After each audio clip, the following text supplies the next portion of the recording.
সামনে সামনে শ্রমিক আমাদের প্রিয় ওসমান হাবিব ভাইয়ের নামাজে গানে জানাতে সবাই যারা অনুসরণ করছি।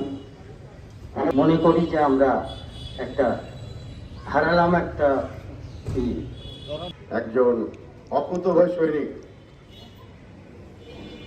মানে ওসমান গনি রাদিয়াল্লাহু তাআলা আনহুকে পাঠালেন খবর নেওয়ার জন্য। ওখানে যাওয়ার পর তাকে আটকে দেওয়া হয়।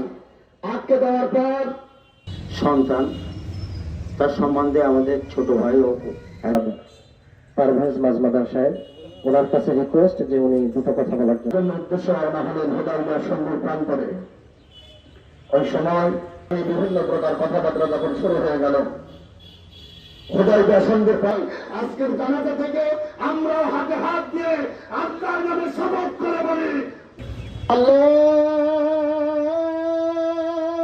আকবার।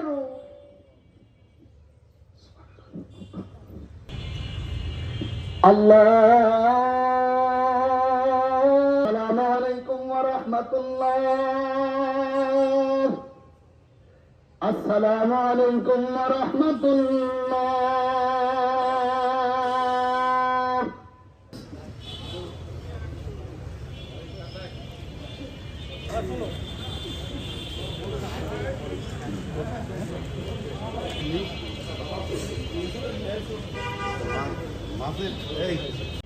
আপনারা জানেন যে জুলাইয়ের যে 24-এর যে গণঅভ্যুত্থান, সেই গণঅভ্যুত্থানের একজন অকুতোভয় সৈনিক, মানে আসলে অনেকে আমরা বলে থাকি যে মৃত্যুর পরে আসলে মানুষকে বেশি আমরা মূল্যায়ন করি, কিন্তু বিষয়টি কিন্তু তেমন না আমার কাছে মনে হয়। আমরা দেখেছি মানে এই ছেলেটা মানে বাংলাদেশের যে দেশপ্রেম, মানে বাংলাদেশ নিয়ে তার যে ভাবনা, এই দেশকে কিভাবে সামনের দিকে এগিয়ে নিয়ে যেতে হবে, গণতন্ত্রায়নের পথে এগিয়ে নিয়ে যেতে হবে, সবকিছু বিষয়।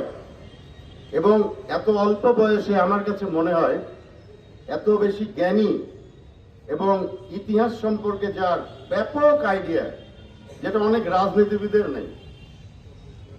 সে হয়তো কোনো বড় রাজনৈতিক দলের সদস্য ছিল না, ইনকিলাব মঞ্চ তার মুখপত্র ছিল, বাট তার বিভিন্ন কথা বলার বাচনভঙ্গি, তার কথা বলা, ইতিহাস নিয়ে তার বক্তব্য, রাজনৈতিক ইতিহাস, যেগুলো আমরাও হয়তো জানি না, আমরা দেখেছি, তার কাছ থেকে অনেক কিছু শুনেছি।